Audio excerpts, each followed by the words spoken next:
welcome to Basketball Talk Pro. Today I want to take you on two defensive footwork drills that we run. We run these every day at the beginning of every practice.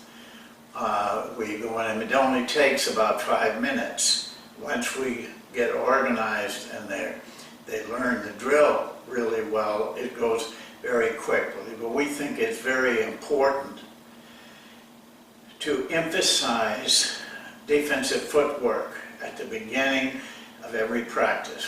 We put that much time into it.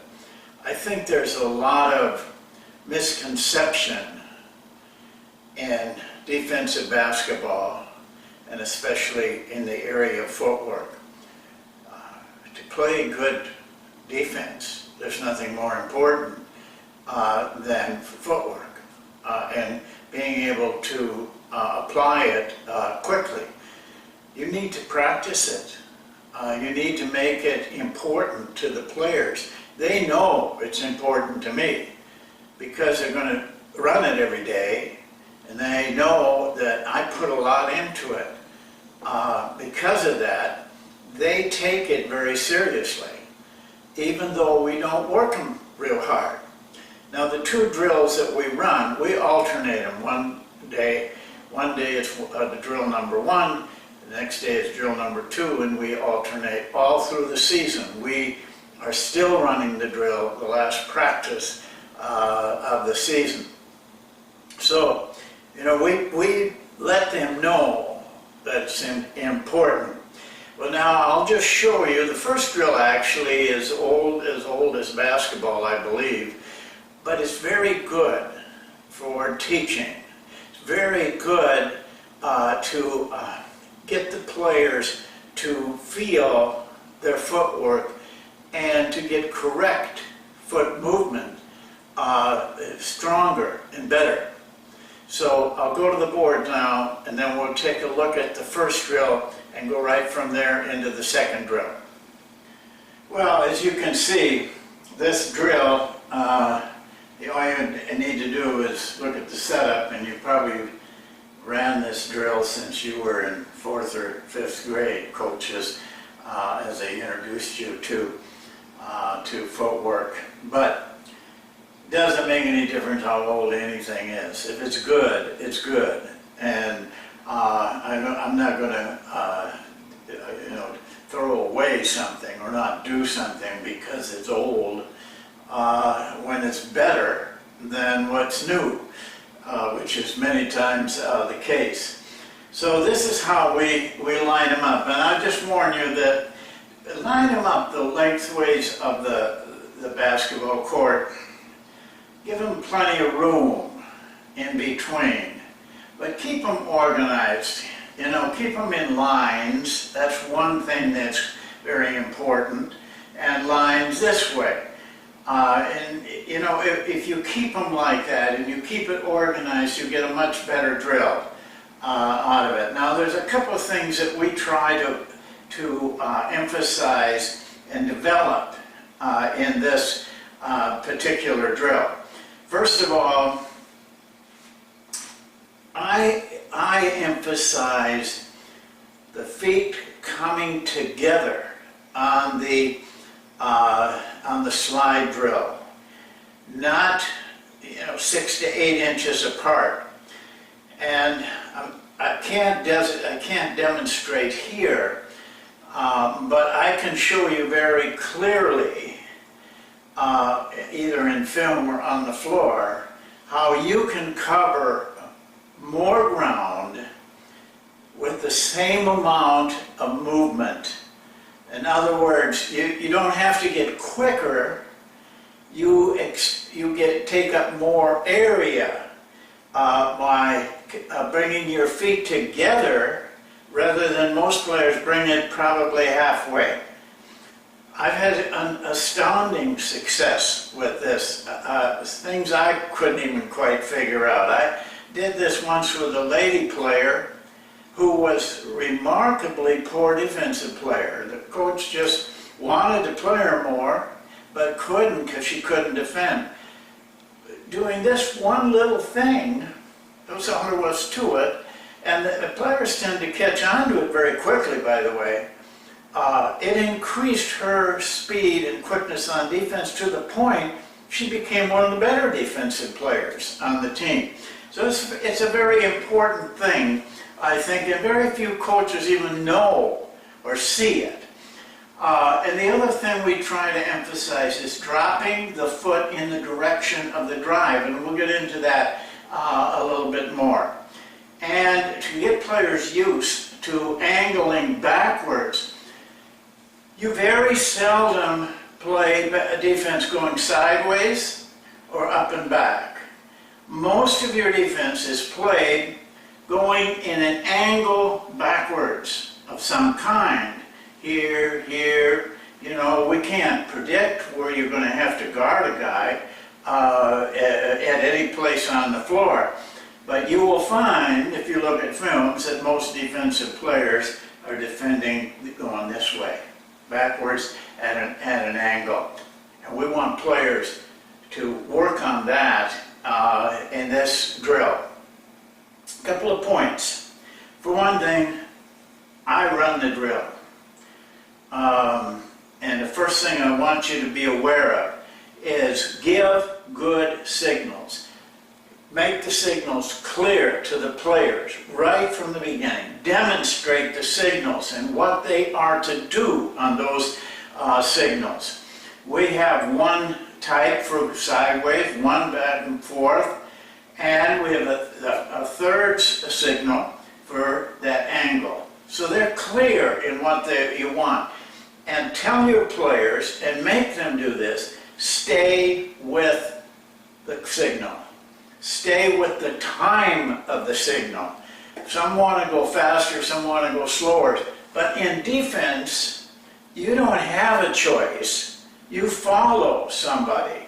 Get them used to following your signals. Insist on that. Now, I want you to do 3 times on this. And what I see a lot of coaches doing, they're trying to show their manliness, I guess, and, you know, just work them out fast, do them, make them go real fast and get them to puff, and that somehow puffs up the coach. He's doing a good job. I tell the players right from the get-go, this is not punishment. I'm not going to punish you by trying to go too fast, make you do things you can't do. This is a learning drill. It's not for me to feel good. It's for them to learn how to play defense. We go pretty slowly. The first time we do it, it's very slow, very definite. We will make corrections in the breaks. I give them about a 10-15 second break. And we'll make corrections during that time, but most of the time we just keep going. Now, so we go about, the first one usually is about 15 seconds, pretty slow. Go this way, that way. Now, we do sideways and up and down, even though I know in my heart they're not going to do much of that in a game. But it is a good chance for us to watch their feet and make sure they're bringing their feet together on every step. And also introduce them to the backward angle cut and dropping the foot in the direction of the drive.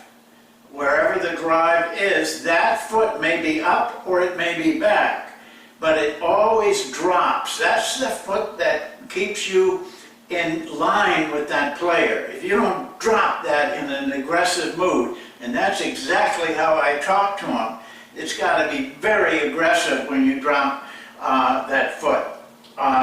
And we don't care, we don't get into which one's up. I don't do much on stance. I really used to, when I was a young coach, I thought I had to do that. Then I realized that some of my best players didn't have good stance at all, but they were playing defense. Murray's Cheeks, for one, had drove me nuts with his stance, but finally I just relented him and let him do it, and I guess he got pretty good because he was an all-star in the NBA playing, and people thought he was a pretty good defender. So that's the kind of thing that we want to get out of it. Now the second time, we give them about, we do this 15 seconds, stop them, let them kind of rest, 10, 15 seconds, and then we say, ready, and they get in their stance, and then we start the signaling. The second one might be a little bit faster and a little bit longer. Break, stop, let them get their breath, let them kind of digest the things, make corrections if you want to.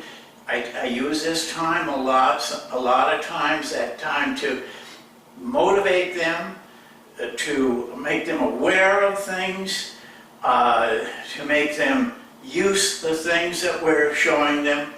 And then the third one will be fairly quick and a little bit longer, but never over 25 seconds. In my head, I figure that out. So that is it for this drill. That's what we do. It takes about, when they get good, to line up right, because after a couple of times, I had to correct them. They go right into a good lineup, and then you're ready to go. I don't have to go over the signals. I have to remind them sometimes to stay with my time, because some want to go too slow, some want to go too fast.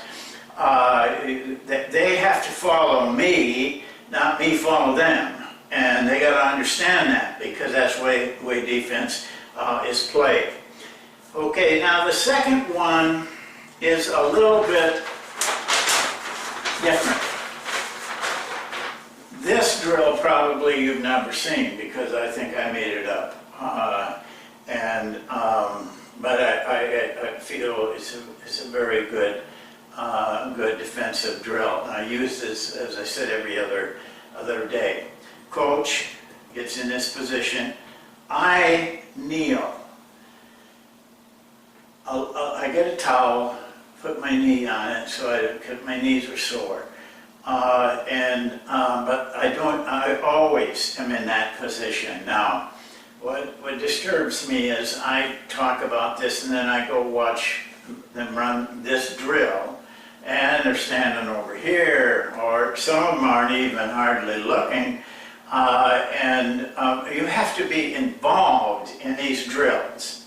They know I'm involved, and they know they've got to do it in the correct way.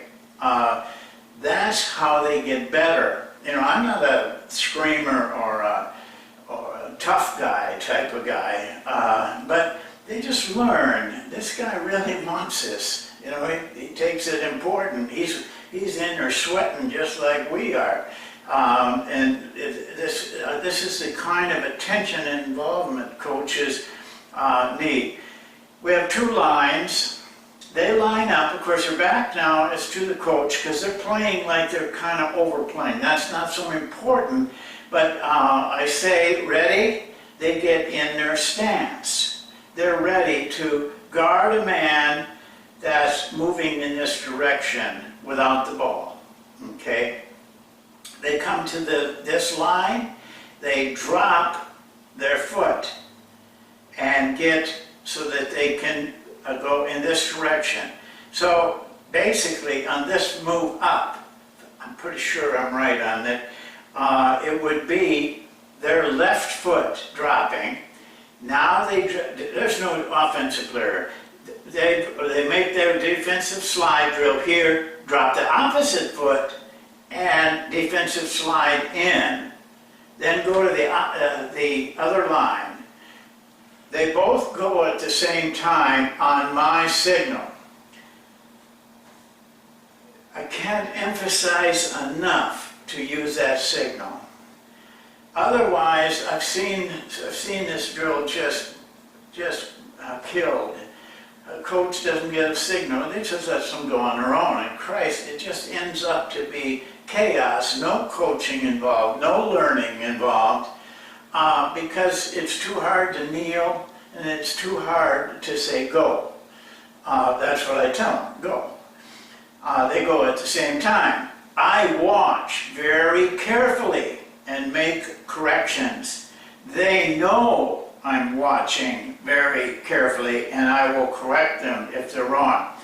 This drill, we emphasize quickness under control, not off balance. Balance, I yell that word balance many, many times at them.